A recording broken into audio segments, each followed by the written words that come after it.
सात संगत जी प्यार से कहिए धर्म निरंकार जी। आओ सात संगत जी सदगुरु के चरणों में लगे रहें। और सात संगत जी वीडियो को अच्छा लगे तो लाइक सब्सक्राइब कर दे। सात संगत जी जब हम ब्रह्म ज्ञान ले लिए हैं तो सतगुरु के दरबार में जाते हैं, कहते हैं कि जो सेवा कर सके सेवा कर देना चाहिए। सात संगत जी कमाई का एक हिस्सा 10 हिस्सा का एक हिस्सा बना के सदगुरु के चरणों में अर्पित कर दो, पावती कटवा लो, सेवा कर दो, वो सेवा परवान होता है। सात संगत जी एक छोटा सा विचार है, वीडियो अच्छा लगे तो लाइक कर दे। सात संगत जी एक सत्संगी परिवार था।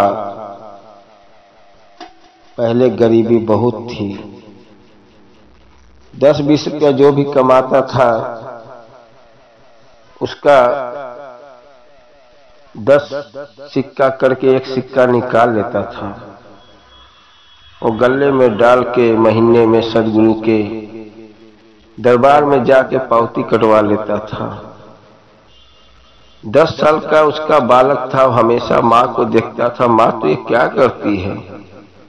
माँ बोलती है बेटा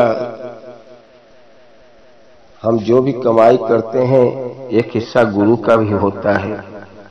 जो गुरु हमारे दुखों को काटता है हमारे ऊपर कोई मुसीबत नहीं आता है। सात संगत जी और बालक को समझ में नहीं आता था कि माँ क्या करती है।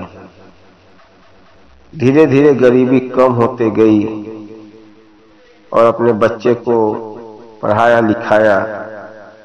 बच्चा जब पढ़ लिख लिया तो नौकरी के लिए शहर में चला गया और शहर में जो भी नौकरी करता था कमाता था, अपना ऐश से रहता था। जब ऐश से रहता था तो माँ हमेशा फोन करती थी, बेटा जो कमाता है कुछ हिस्सा पैसा गुरु के लिए निकाल के रखना। बेटा हमेशा झूठ बोलता, हाँ माँ मैं जो भी कमाता हूँ एक हिस्सा गुरु के लिए निकाल देता हूँ।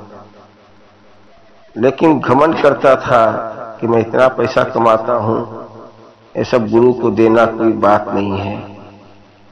वो अपना मजा बहुत करता था, खाता था पीता था, बैंक बैलेंस करता था। माँ का जब भी फोन आता था झूठ बोलता था।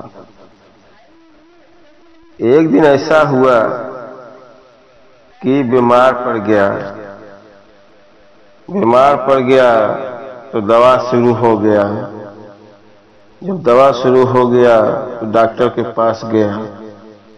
डॉक्टर दवाई देते जा रहा है, दवा खाते जा रहा है, लेकिन रोग नहीं पकड़ में पा रहे हैं।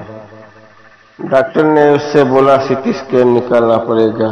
सीटी स्कैन निकाला तो किडनी में खराबी आ गया है, खून में कुछ न कुछ खराबियां आ गई हैं, किडनी में इन्फेक्शन हो गया है। अब तो बड़ा सोचने लगा कि ये सब बीमारी कहाँ से आ गई। 10 मिनट में उसको पेशाब लगता था और कुछ खाने का मन नहीं करता था, बस दिन रात घर में सोया रहता था। दवा लेके आता था, आराम नहीं करता था, दवा काम नहीं करता था दवा। और दिन पे दिन जितना बैलेंस किया था बैंक बैलेंस सब खत्म हो गया। अब तो माँ को फोन किया, माँ बीमारी ठीक नहीं हो रही है। माँ के पास भी जो पैसा रखा हुआ था वो भी दवा में लग गया। माँ ने बोला बेटा मेरे पास कुछ नहीं है, तू वापस आ जा गांव में, इधर ही कुछ धंधा कर। उसका बेटा गांव में आ गया। गांव में आने के बाद माँ उसको सत्संग ले गई। सत्संग में से घर पे आई और बेटा को बोला गांव में ही कोई नौकरी कर ले। बेटा गांव में ही नौकरी कर लिया, जो भी कमाई लेके आता था माँ को बोलता था कि माँ ये कमाई है। माँ बोलती थी मुझे नहीं देना, मुझे नहीं चाहिए, तो उसमें से 10 हिस्सा में से 1 हिस्सा गुरु का निकाल और 10 हिस्से में तू घर को चला।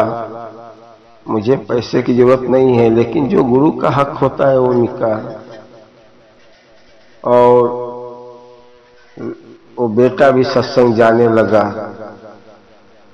माँ भी सत्संग जाने लगी। एक दिन गुरु को पास से गुजर रही थी और गुरु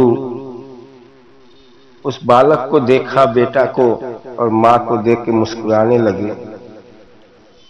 बेटा माँ से बोला, माँ गुरु मुस्कुरा रहे हैं, क्या बात है? बेटा पहुंचा गुरु के पास, गुरु के चरणों में गिर गया और बोलने लगा, गुरु क्या बात है, हम लोग को देख के हम मुस्कुरा रहे हो? गुरु अंतर्यामी होता है, घट घट में बैठा हुआ है, उसको सब मालूम है। गुरु ने माता जी से बताया कि आप अपने बेटे को समझाते रह गई, लेकिन आपका बेटा कमाई किया, मनमानी करता था, गुरु का एक भी हिस्सा नहीं रखा, और जो इतनी जो मुसीबत उसके ऊपर आई है, दवा में 2-4 लाख रुपया लग गया, और उसमें से मेरे को 10 हिस्से में से 1 हिस्सा भी दिया होता, उसकी बीमारियां उसके ऊपर नहीं आती। मैं वहीं देख रहा हूं, हम मुस्कुरा रहा हूं कि देखो थोड़ी सी नादानी भारी पड़ गया। सासंग जी, गुरु जो देते हो कितने आपके ऊपर उपकार करते हैं। आपका 1 रुपया दिया हुआ गुरु अपने पास नहीं रखता है, उसका सूद समेत लौटा देता है। कभी मत सोचो कि गुरु को मैंने 10,000 दिया, 20,000 दिया। गुरु 10-20 देते हो, लाखों में बना के वापस कर देता है, और कितने आपके दुख कट जाते हैं, आपके ऊपर बड़ी बड़ी परेशानियां खत्म हो जाती हैं। इसलिए कहते हैं साथ संगत जी, सेवा जितना हो सके प्यार से करो, अहंकार न आए, और सेवा सत्संग सिमरन करते जाए। जीवन में कभी अहंकार घमंड कुछ मत करो, और सेवा सत्संग सिमरन करते रहो। आओ सासंग जी, दास से कोई गलती क्षमा करना और प्यार से कहना, धन निरंकार जी।